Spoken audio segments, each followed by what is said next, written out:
यिर्मयाचे विलापगीत अध्याय 1। हाय हाय, लोकांनी गजबजलेली नगरी कशी एकांतात बसली आहे। राष्ट्रांमध्ये जी थोर, तिला कसे वैधव्य आले आहे। परगण्यांमध्ये जी राणी, ती कशी करभार देणारी झाली आहे। ती रात्रभर रुदन करीत राहते, तिच्या गालांवर अश्रू आलेले आहेत। तिच्या सर्व वल्लभांपैकी तिचे सांत्वन करणारा कोणी नाही। तिच्या सर्व मित्रांनी तिला दगा दिला आहे, ते तिचे शत्रू बनले आहेत।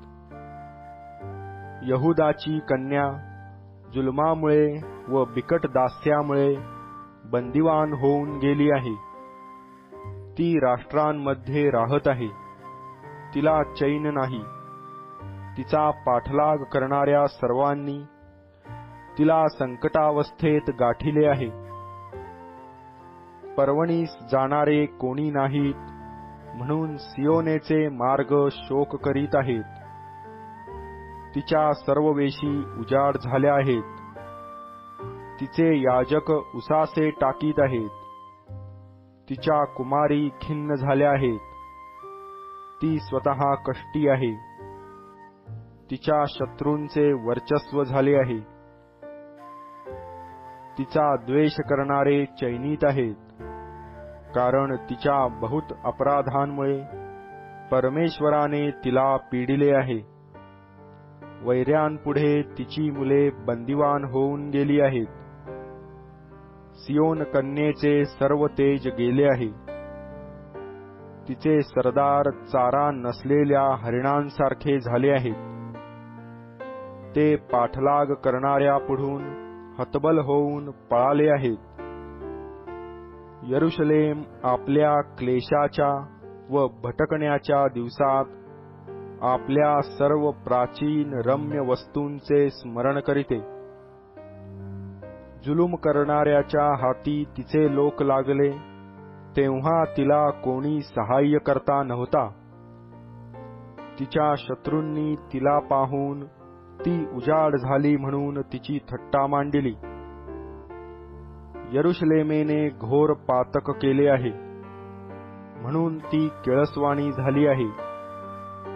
जे तिचा आदर करीत, ते सर्व तिला तुच्छ मानित आहेत, कारण त्यांनी तिची नग्नता पाहिली आहे। ती उसासे टाकीते, तिने पाठ फिरविली आहे। तिचा विटाळ तिच्या अंगावरील वस्त्राला लागला आहे। ती आपला अंतकाळ स्मरली नाही, म्हणून ती विलक्षण प्रकारे अधोगतीस गेली आहे। तिचे सांत्वन करणारा कोणी नाही। हे परमेश्वरा, माझी विपत्ती पहा। वैरी तोरा मिरवित आहे, वैऱ्याने तिच्या सर्व रम्य वस्तूंवर आपला हात फिरविला आहे। विदेशी तिच्या पवित्र स्थानात आले, हे तिने पाहिले आहे। त्यांनी तुझ्या समाजात येऊ नये अशी तू आज्ञा केली होती।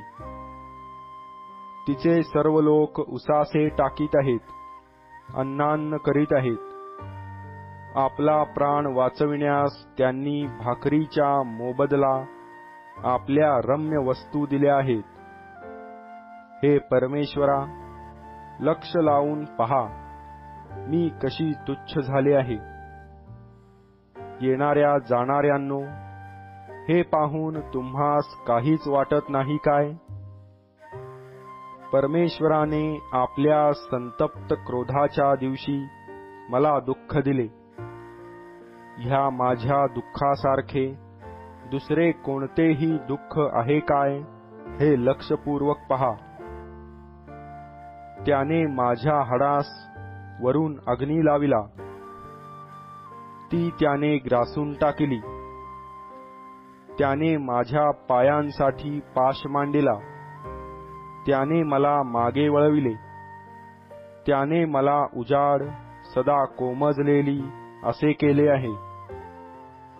माझ्या अपराधांचे जू त्याने आपल्या हातांनी जखडिले आहे. माझे अपराध एकत्र गुंफिले आहेत, ते माझ्या मानेला लागले आहेत. त्याने माझे बळ खचविले आहे. ज्यांच्या पुढे मला उठता येत नाही अशांच्या हाती प्रभूने मला दिले आहे. प्रभूने माझ्यामधले माझे सर्व वीर तुच्छ केले आहेत. माझ्या तरुणास चिरडून टाकावे म्हणून त्याने माझ्या विरुद्ध प्रचंड समुदाय बोलाविला आहे. यहुदाच्या कुंवार कन्येला प्रभूने द्राक्षकुंडात तुडविले आहे. या सर्वांमुळे मी रडत आहे. माझा डोळा अश्रू ढाळीत आहे. कारण माझ्या जीवाचे समाधान व सांत्वन करणारा मला अंतरला आहे. माझी मुले नष्ट झाली आहेत, कारण शत्रू प्रबल झाला आहे. सियोनेने आपले हात पसरिले, पण तिचे सांत्वन करणारा कोणी नाही. परमेश्वराने याकोबा संबंधाने आज्ञा केल्यावरून त्याच्या वैऱ्यांनी त्याला घेरिले आहे. यरुशलेम त्यांच्यामध्ये अशुची झाली आहे. परमेश्वर न्यायपरायण आहे. मी तर त्याच्या आज्ञेविरुद्ध बंड केले आहे.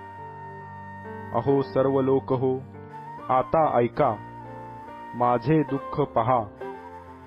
माझ्या कुमारी व माझे तरुण ही बंदिवान होऊन गेली आहेत. मी आपल्या वल्लभास बोलाविले, पण त्यांनी मला दगा दिला आहे.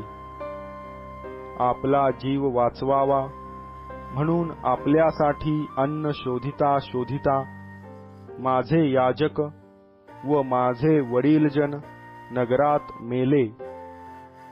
हे परमेश्वरा, पहा, मी किती संकटात आहे. माझ्या आतड्यास पीळ पडला आहे. माझ्या मनाची खळबळ झाली आहे, कारण मी फार बंडखोर झाले होते. बाहेर पहावे, तो तरवार मला निर्वंश करीते. आत पहावे, तो मृत्यू आहे. त्यांनी ऐकले की मी उसासा टाकीत आहे व मला सांत्वन देणारा कोणी नाही. माझ्या सर्व वैऱ्यांनी माझ्या विपत्तीविषयी ऐकले आहे. तू हे केले म्हणून त्यास आनंद झाला आहे. तू नेमिलेला दिवस आणला म्हणजे ते मजसारखे होतील. त्यांची सर्व दुष्टता तुझपुढे येवो. तू माझ्या सर्व अपराधांमुळे माझे जसे केले तसे त्यांचे कर. कारण माझे उसासे बहुत आहेत व माझे हृदय म्लान आहे.